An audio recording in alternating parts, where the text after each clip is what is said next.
Lots of awesome stuff came out of the Field of 68's trip to Lexington this week. I enjoyed following along with all of it. Shout out to Jeff, Rob, everybody from the KSR side as well for putting together just a great day of content on that trip. Anyways, there was one excerpt from Jeff Goodman's observations at Kentucky practice that I'd like to talk through with you a little bit. This was about Jaylen Lowe, who Jeff Goodman himself said was his biggest observation from practice. They were doing that show from inside the practice facility, interviewing players, and obviously got to take in a lot of the stuff that was going on behind them with the team. And Goodman basically said Jaylen Lowe looks like a completely different guy. This was his full quote. Quote, he just looked different. He's on a team that can contend for a national title, Final Four, or whatever. Where at Pitt, he was the best player, kind of an inefficient player because he had to do too much. Now he doesn't need to, and you can just see that on the court, just the way he's playing with those other guys. Otega wasn't on the court, but it looked like it was Jaylen Lowe's team today. That's what I felt like watching this team. That was the best player on the court. That was the player making sure that everyone's happy, making all the right decisions. He's not going to have to score 20 a night. He's got so much around him. I just feel like, to be honest, he might be the key to this team. Goodman mentioned it, and I just read it. Otega Owe was not active. So without Otega Owe, of course, it's going to have a different identity than it would with Otega. However, I felt like it was Jaylen Lowe's team. That was the best player on the court, the guy making sure everyone was happy. Do you like this for Kentucky? What are your thoughts? I mean, I think given the circumstances of, who's healthy, who's on the court, and also just like positionally, inherently teams want the point guard to be the leader of basketball teams typically. Now, I don't think that's going to be the case with this Kentucky team because they have Ortega for that, right? And I think that he's going to be the guy that is going to lead by both vocally and by example. But I think it's fair to come away with probably this when you watch them without Ortega on the floor and, even without a guy like Jaden Quayton that's on the floor as well. I think it would make sense that uh, Jaylen Lowe would be that player and look like that. And honestly, I think it is good. I don't really know how it could be seen as negative, I guess. I just think that, with Jaylen Lowe, there is a player that is productive there. It's just hard to equate or try to predict how that's necessarily going to translate to Kentucky. But outside of like the things we heard from KSR, like with turnover issues, Lowe has gotten like really rave reviews basically the whole summer. So yeah, I think it's a good thing. He's gotten rave reviews, but it also has been like he's the swing piece. Like this team will go as Lowe goes. And I think that's kind of like for better or for worse. I think when things go well for Kentucky, Lowe's going to get the credit.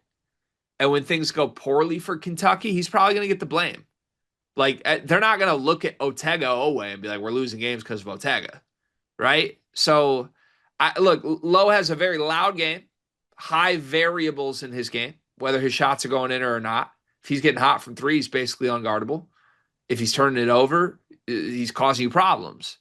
Um, I'm not going to overreact one way or another to like the impact of this, just because, as Goodman said, without Otega, and I would also assume without JQ, right? I would Mhm. assume in a practice you're without your lottery pick center and your All American wing. Respectfully to Jaylen Lowe, I think at full strength those are very clearly the best two players on the team. So the team's going to have a totally different identity the moment they step on the floor. It's hard for me to take anything serious away from what Kentucky looks like in practice without Otega and without JQ. It is a good thing that Jaylen Lowe looks like clearly the best player without those guys. And respectfully to the rest of the team, I would hope that's what it looks like.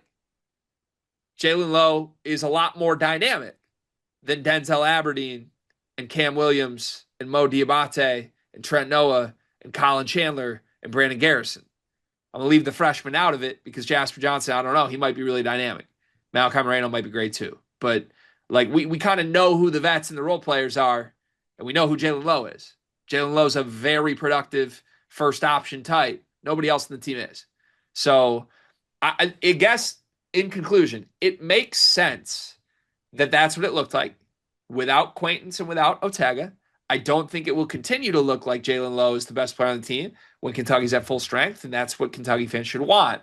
The only thing I want to go off of this is this.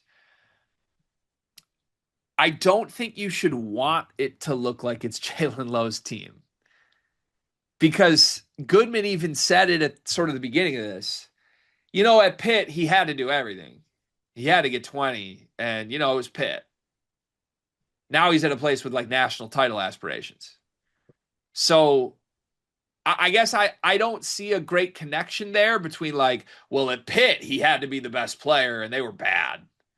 And now at Kentucky, they can win a national championship and he's the best player. Like, I don't see that. I don't think you want Jaylen Lowe to be your best player. Otherwise, you worry it goes the way it went for Pitt.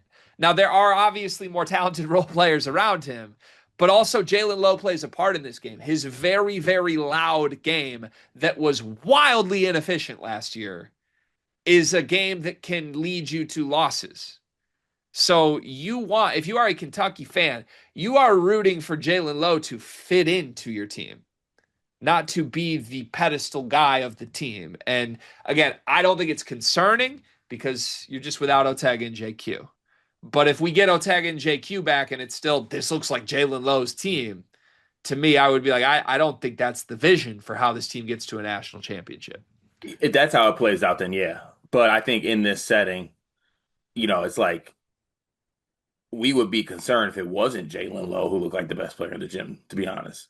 Yeah. Like if we got like Trent Noah looks like he's gonna be a guy, then we would be having different sayings about this. But yeah, I think that when everyone is back and the team's fully healthy, I wonder how it would look. Yeah. Or not wonder, I know it looked different. I don't think J Lo would be the best player on the floor. In the end, is he like third most productive player on Kentucky? I could see a world where he's more productive than JQ, honestly. And it's just Otega and Jaylen. Maybe more productive, but maybe like impact wise, like third. Like 'cause I think JQ does a lot of different things, right? You have like the shot blocking, the rebounding. I think there's a world where J Lo's like the second leading scorer on the team. Yeah. Okay. All right. All right. I guess we'll see.